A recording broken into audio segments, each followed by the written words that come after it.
guys, and welcome to the channel TECHTAP. So in today's video I'm going to show you how to install Microsoft Net Framework in Windows. So for that, click on search and type control panel and open. Here go to programs and features and click on turn Windows features on or off.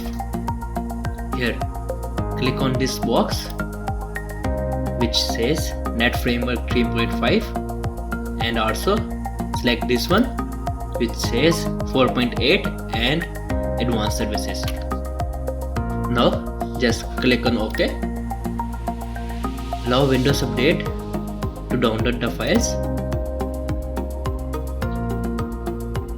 It will take around 2 to 5 minutes.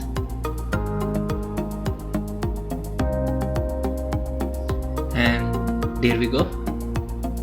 We have installed Microsoft Net Framework. So that's it.